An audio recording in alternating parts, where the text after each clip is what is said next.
Welcome, friends, to episode 208 of Studio Talent Collective, the podcast. Today, I am talking about the freebie mindset and why everyone wants something for nothing. And I think we see this more in creative industries. Am I right or am I right?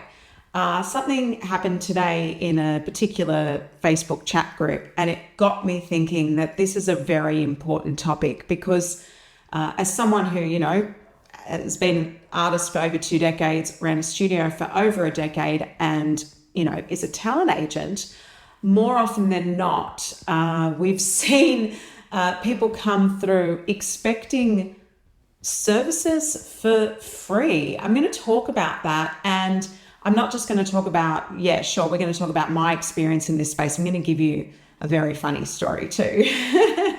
But we're going to talk about the freebie mindset and how to overcome that. Perhaps some practical tips for studio owners like yourself to really navigate that space when it comes to that freebie mindset and the expectations people have on creatives. Yeah, we want to break those expectations and set some clear boundaries. I hope this episode helps. Let's go. I'm Josephine Lancuba, and welcome to Studio Talent Collective, the podcast for dance and performing arts studio owners. Here we share industry insights, inspiring stories, and real talk to help you build a thriving studio and in-house talent agency. As a performing arts business coach and talent agent, I'm all about dreaming big and growing together as a community. You're in the right place. Let's leap in.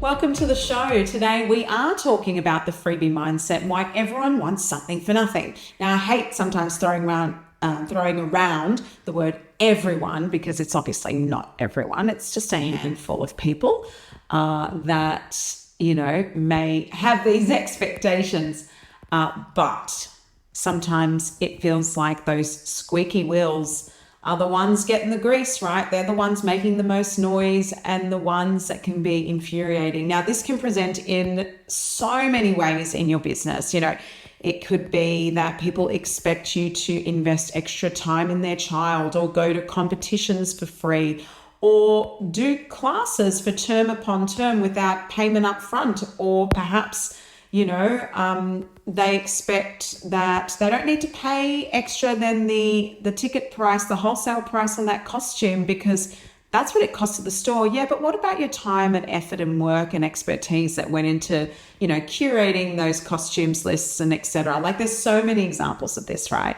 I was in a Facebook group this week and I saw a couple of things that sparked this conversation. I'll mention 2 of them. Number 1, it was one of those teacher choreographer groups, and I think someone was saying that they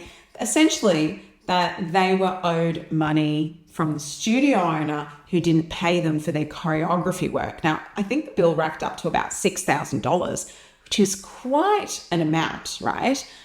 Firstly, for everyone listening, if you're a studio owner, don't do that to people. If you can't afford them, don't hire them. We know that. So it's a two-way street. So, we don't want that to happen to us, but likewise, we don't want to do that to other people within our industry. So I think it's about also setting boundaries within yourself and what is something that you can actually afford. If you can't pay $6,000 for a choreographer, then don't pay $6,000 for a choreographer. I think that's the key there.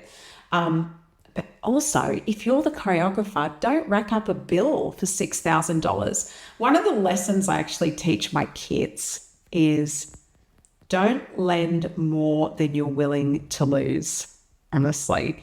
And I think the same goes for a working environment. Don't let people rack up bills more than you're willing to never get back. So if $6,000 sounds like a lot of money to you, if $600 sounds like a lot of money to you, and someone hasn't paid their term fee term after term after term for their classes, perhaps there's a family that just won't pay the bill, then stop giving them classes or put them on a scholarship, one or the other, because it just eats at you.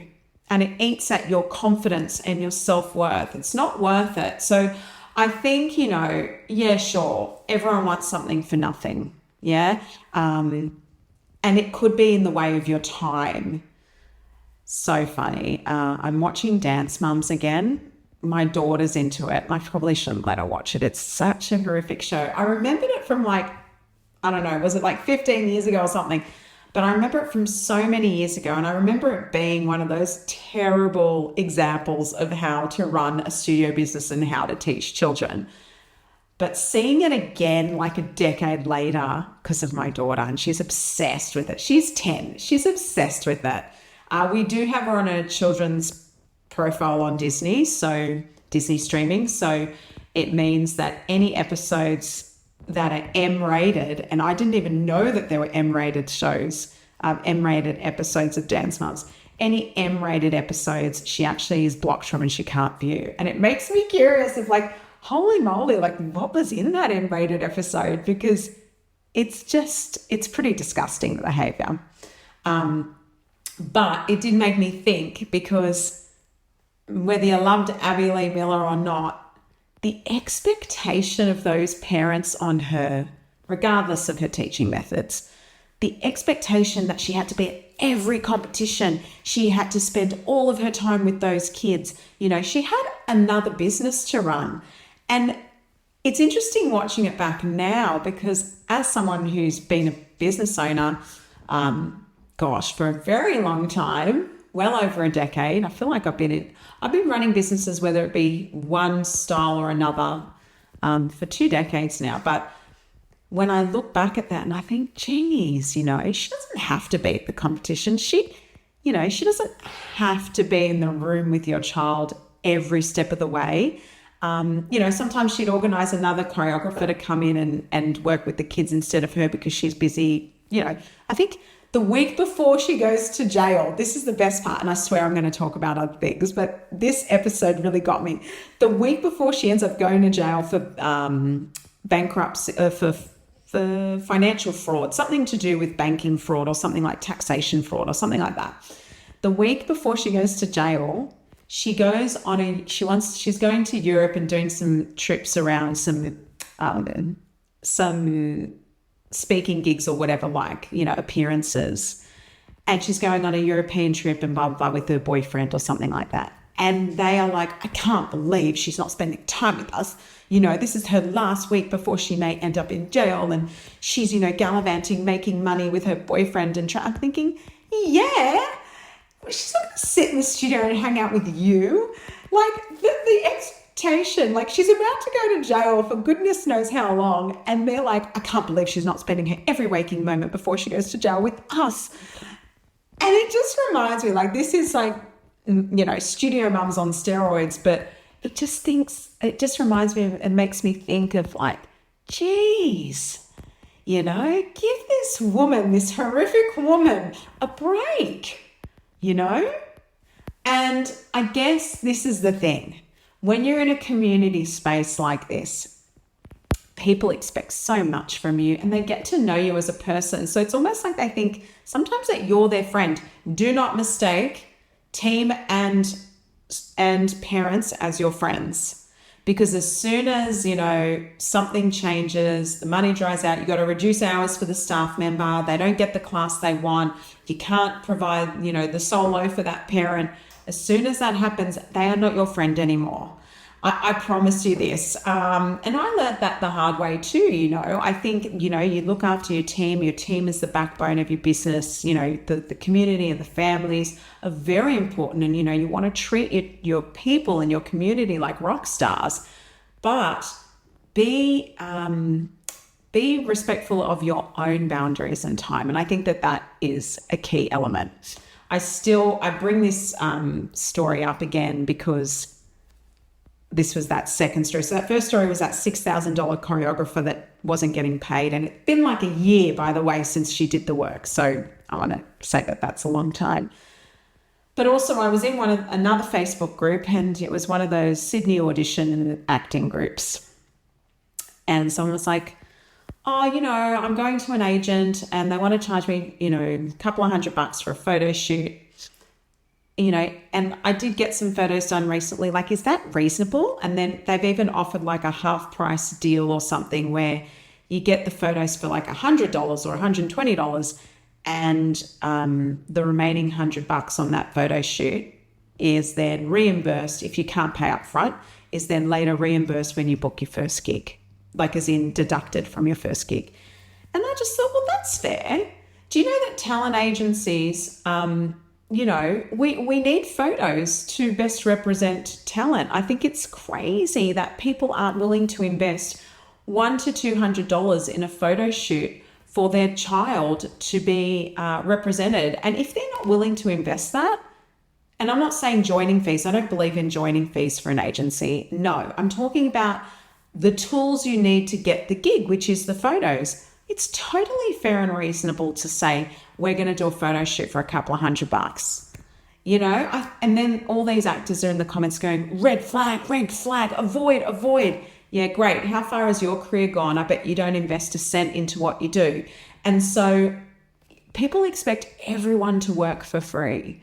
An agent gets there. I mentioned this actually in my programming. There are 7 key revenue streams of a talent agency, photo shoots being one of them, commissions being another. But let's face it, not everyone's going to book the gig. So if you don't have any other revenue stream besides commissions, which is what these actors saying, red flag, if you've got no other income stream besides commission, these agents are essentially then working for free each day doing submissions without any financial reward.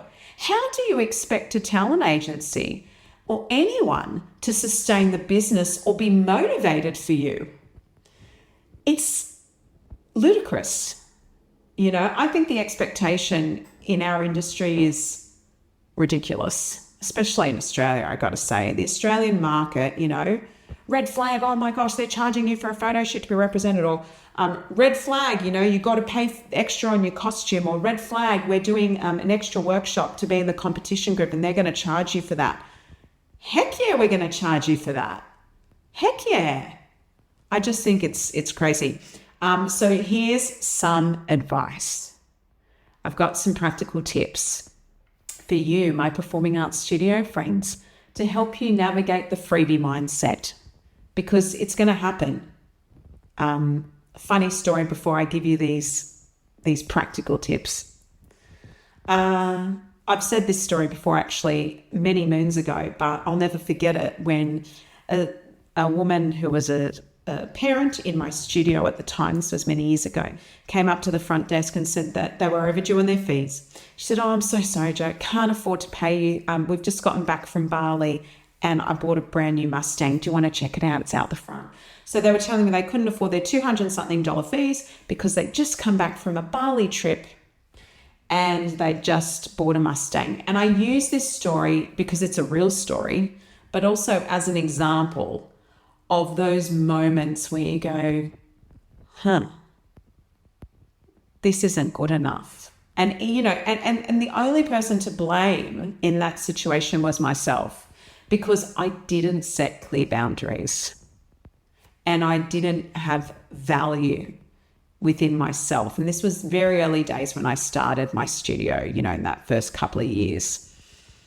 And soon after that, we had processes and systems in place to make sure that not only was the freebie mindset not a thing amongst my customers, but it wasn't within me. Because if I believe in the freebie mindset and I'm giving away my time, resources, and expertise for free all the time, then what do I expect from others? It's fair and reasonable. If I don't have worth for myself, then others won't see my work as worthy. So let's jump into those practical tips after this short break. If you're a studio owner that is interested in creating an in-house talent agency or plugging in a ready-to-go talent agency into your studio business, then Studio Talent Collective is the solution for you. Head to the link in show notes or visit studiotalentcollective.com to get started on your talent management journey today. Okay, let's jump into those practical tips to help you navigate that freebie mindset. So number one, you want to set clear boundaries.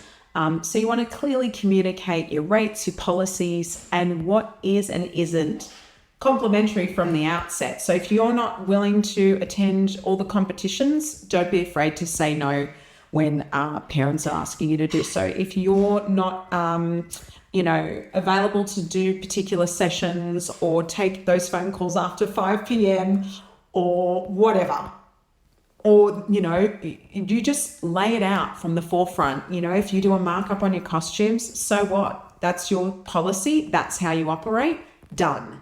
Yeah. Don't be afraid to say no to requests for free services or discounts. So you want to set those clear boundaries. And I think that's going to really help you. Number 2, educate your clients, explain the value. So kindly explain the value, of course, explain the value, the time and the expertise behind your offerings. Help clients understand that quality comes with a cost.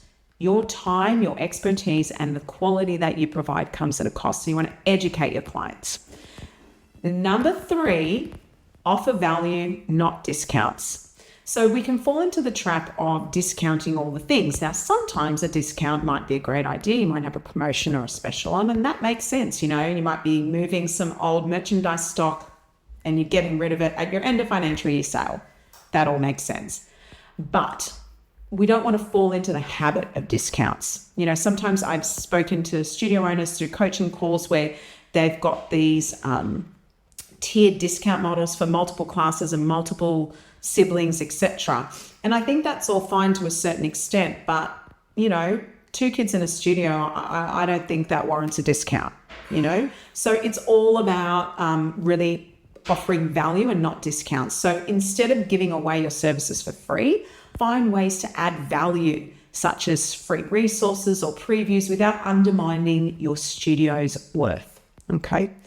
Number 4, know your market value. So you want to regularly assess and affirm what your work is worth and stand confidently behind your pricing. And I think that's the real key, having that confidence in what you're priced at.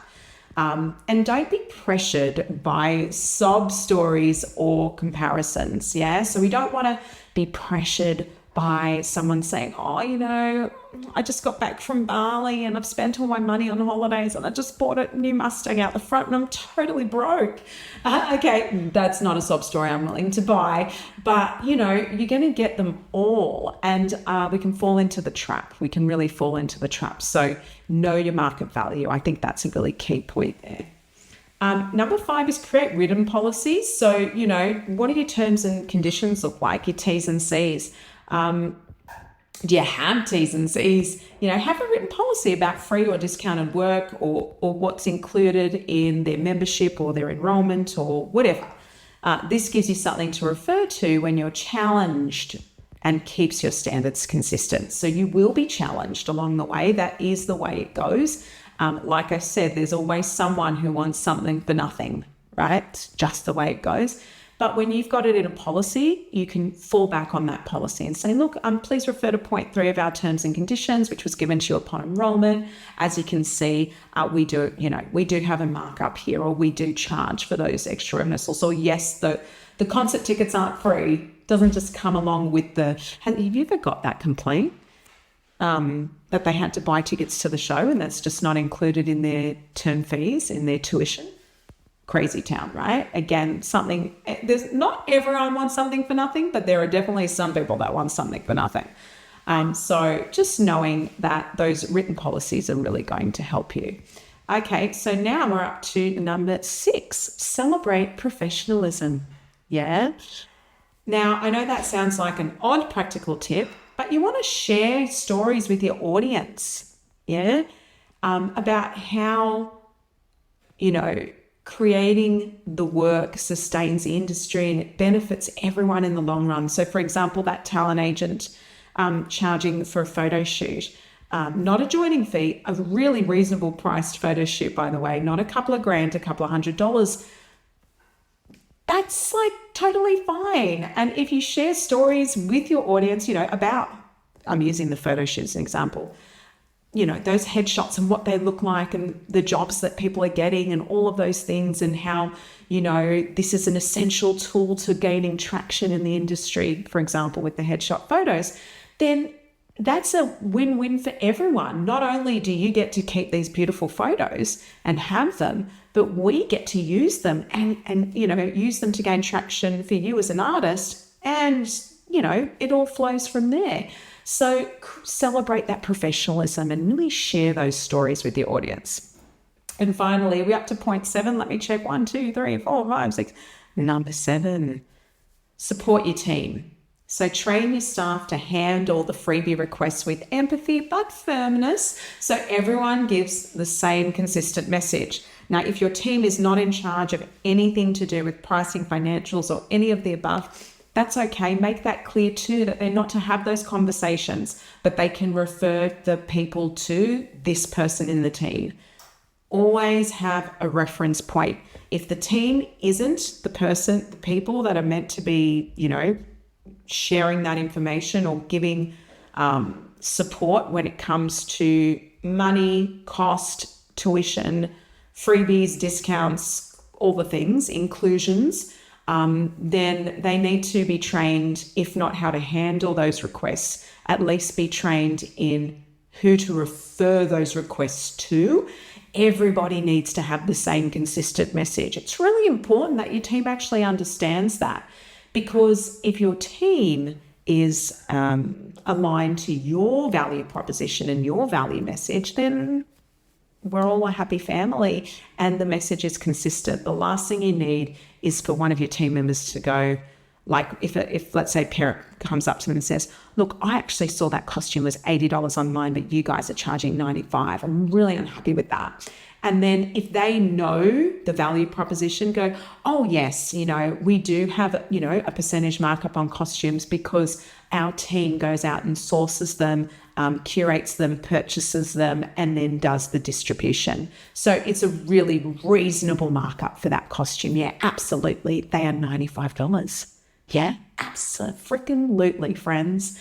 And if your team is on board with that message, then life's good. And then if they go, well, I could buy that myself. No, we, to secure the costumes, we actually do it, via this method. And that's the best approach to ensure that everyone orders. Otherwise, can you imagine if everyone was independently ordering? The administrative nightmare, right? So we want to avoid that. So I'm using costumes as an example here because I often get that.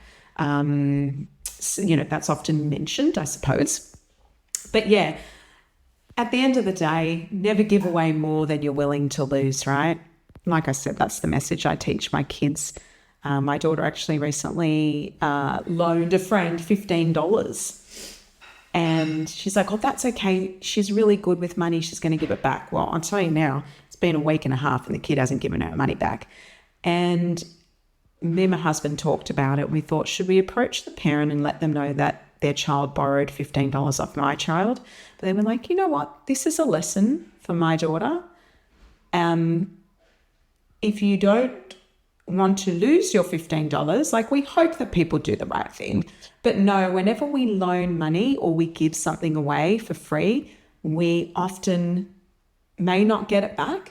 And if you're okay with that, then by all means loan it. But if that sits really uncomfortably for you, then don't do it. If you can't afford your students to not pay you for 6 months of the year, then don't do it. Don't let them. Yeah, that's the point we're trying to make here. All right, so the practical tips we have, just as a quick reminder, those top 7 to help you navigate the freebie mindset. Number 1, set clear boundaries. Number 2, educate your clients. Number 3, offer value, not discounts. Number 4, know your market value. Number 5, create written policies. Number 6, celebrate professionalism. And number 7, support your team. All right. I could tell you something really terrible, but, me and a good friend of mine, we talk about people with the freebie mindset, like, gosh, it's just one of those things that you have to avoid. And we all know it, and I've experienced it, and it sounds terrible, avoid people that are like that. But if you are that person, then just recognize it. Just recognize it within yourself and work through it, because I believe that you have great value. Yeah. And once you know that and you own that, then life will be easier, my friend. All right. Have a great week, and we will see you next week. I'm actually bringing an interview next week, so I'm excited to share that with you. We've got Simone Isles from Disinfluencer back on the show, and yeah, it's going to be a great chat. Have a beautiful day. This episode is brought to you by Studio Talent Collective, helping you go from studio owner to talent manager with confidence. Ready to start your own in-house talent agency?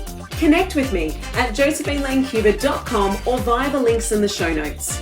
If you enjoyed this episode, please share, rate, and review. Thanks for listening, and keep shining.